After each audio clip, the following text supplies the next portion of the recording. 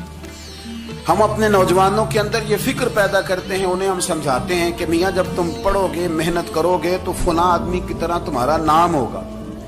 یہ جتنا ذوق ہم بچوں کے اندر ان چیزوں کا پیدا کرتے، ہمیں حکم ہے کسی طرح ہم ذوق پیدا کریں کہ پتر نماز پڑھے گا تو اللہ راضی ہو جائے گا، تو سجدہ کرے گا۔ دیکھیں نا، میرے رسول کریم علیہ السلام نے فرمایا 7 سال کے بچے کو مسجد لے کے جاؤ، یعنی اسے شوق دلاؤ، اس کے اندر یہ خاصیت پیدا کرو کہ اس کا دل کرے مسجد میں جانے کو، اس کے اندر یہ خصوصیات لاؤ کہ وہ ہمارے ہاں نا ہر چیز کو پروموٹ کیا جا رہا ہے، ہر چیز کو، یعنی سر سنگیت سکھانے کے لیے اکیڈمیاں بن گئی ہیں، ہر شے پروموٹ ہو رہی ہے، عبادت کا جذبہ کم ہوتا جا رہا ہے، اللہ کا ذوق ہمارے اندر نہیں رہا۔